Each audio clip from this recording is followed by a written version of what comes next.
الحمد لله نحمده ونستعينه ونستغفره ونؤمن به ونتوكل عليه ونعوذ بالله من شرور أنفسنا ومن سيئات أعمالنا من يهده الله فلا مضل له ومن يضلل فلا هادي له ونشهد أن لا إله إلا الله وحده لا شريك له وأشهد أن محمدا عبده ورسوله أما بعد النکاح من سنتی فمن رغب عن سنتی فلیس منی او کما قال علیہ الصلاۃ والسلام۔ میرے محترم بزرگوں،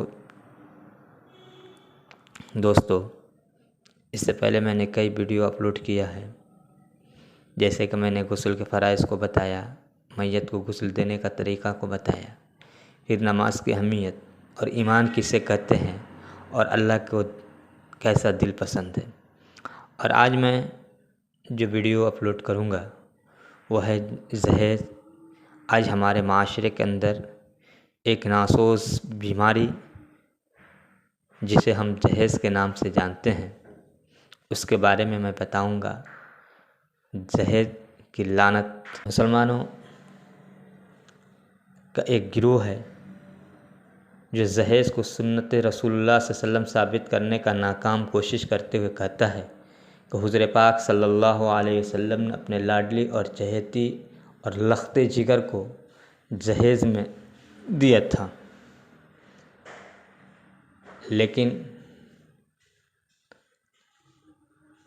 حقیقت یہ ہے کہ آپ صلی اللہ علیہ وسلم نے حضرت علی رضی اللہ کے سرپرست تھے اور حضرت علی رضی اللہ کے پاس گھر بسانے کے لیے کچھ بھی نہ تھا، تو اللہ کے نبی صلی اللہ علیہ وسلم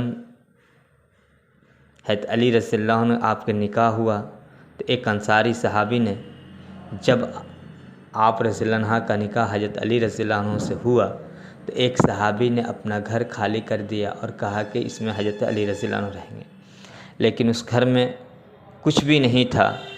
تو حضرت علی رضی اللہ عنہ کے جب سرپرست تھے اللہ کے نبی صلی اللہ علیہ وسلم نے، تو وہ اپنے مہر جو تھا وہ نکاح سے قبل ادا کر دیے تھے، اور اس قبل ادا کرنے کی وجہ سے اس سے جو پیسے جو دیا تھا اس سے اللہ کے نبی صلی اللہ علیہ وسلم نے ان کے ساز و سامان کو خریدا۔ یہ ہے جو لوگ، جو ہماری ایک قوم مسلمانوں کی گروہ جو یہ ثابت کرتی ہے کہ جہیز لے لیں گے کیونکہ اللہ کے نبی صلی اللہ علیہ وسلم نے اپنے بیٹی کو جہیز دیا تھا، وہ بہت ہی غلط فہمی میں ہے۔ ان سے میری گزارش ہے کہ وہ ایک مرتبہ ضرور اس واقعات کو پڑھ لیں، سیرت کو پڑھیں، حضرت فاطمہ رضی اللہ عنہ کے بارے میں جانیں، حضور پاک صلی اللہ علیہ وسلم کی سیرت کو پڑھیں، ان کے نکاح کے بارے میں پڑھیں۔ اور یہ کتابیں ہمارے حدیثوں کے اندر ایک نکاح کا باب ہے، فقہ کے اندر ایک نکاح کا باب ہے، اس میں بس یہ ساری چیزیں بتائی گئی ہے۔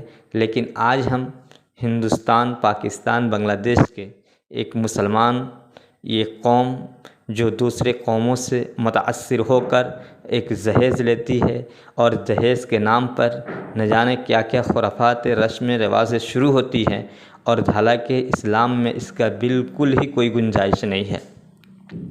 جہیز ایک بیماری ہے، اور یہ فضول خرچ اللہ کے نبی صلی اللہ علیہ وسلم نے بتایا کہ نکاح وہ نکاح بابرکت ہے جس میں کم سے کم خرچے ہوں۔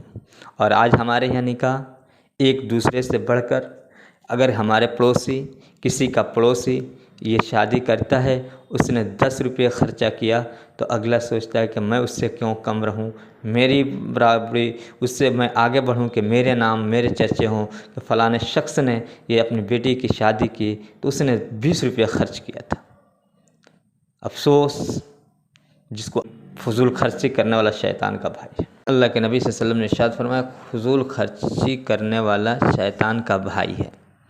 دوسری جگہ اللہ تبارک و تعالیٰ نے قرآن کے اندر ارشاد فرمایا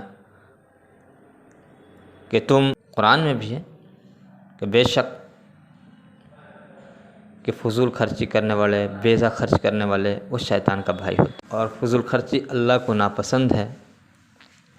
ہندوستان کے اندر اسی طرح سے ہمارے معاشرے کے اندر اسی طرح سے حضور اکرم صلی اللہ علیہ وسلم کے سب سے بڑی صاحبزادی حضرت زینب رضی اللہ عنہا کی شادی کے موقع پر حضرت خدیجہ رضی اللہ عنہا کی جانب سے ہار دیے جانے کی سنت کو نبی صلی اللہ علیہ وسلم قرار دینے والے کو یہ بات یاد رکھنی چاہیے کہ حضرت زینب کو ان کی والدہ محترمہ خدیجہ نے ہار عنایت فرمائی تھی۔ اس طرح سے آج ہمارے جہیز بہت سارے، آج بچے کی پیدائش اس طرح سے ہوتے جا رہے ہیں کہ لڑکیوں کے رحم مادے کے اندر مار دیا جا رہا ہے جہیز کے چلتے۔ نہ جانے میری کتنی ماں، کتنی بہنیں کنواری بیٹھی ہوئی ہیں، کیوں؟ غربت کی وجہ سے جہیز ایسے مہلک بن گیا ہے کہ بغیر جہیز کے ان کی شادی نہیں ہو رہی۔ اللہ کے نبی صلی اللہ علیہ وسلم نے کہا کہ نکاح کو آسان کرو، جب نکاح آسان ہوگا زنا مشکل ہو جائے گا۔ آج نکاح مشکل ہو گیا، زنا آسان ہو گیا ہے۔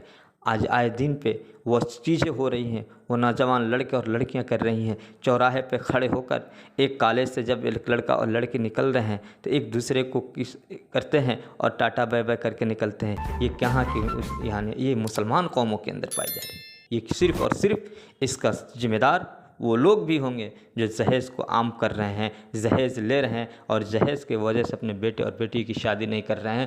اس کی سارے کے سارے گناہوں کا وبال اس کے اوپر بھی پڑنے والا ہے۔ اس کا حقدار، اس کے ذمہ دار وہ بھی ہوں گے جن لوگوں نے جہیز کو اپنا ایک میشن بنایا کہ جہیز لینا ہے۔ یہ کہاں کی ہے جہیز؟ اب مسلمانوں کو چاہیے ہم توبہ کریں، اللہ سے دعا کریں کہ اللہ کے نبی صلی اللہ علیہ وسلم ہم کہتے ہیں النکاح من سنتی، کارڈ پر لکھواتے ہیں، حالانکہ کارڈ پر نہیں لکھانا چاہیے، پھر بھی لکھواتے ہیں النکاح من سنتی، کہ نکاح میری سنت ہے۔ کیسی سنت ہے؟ ایسی سنت نہیں ہے۔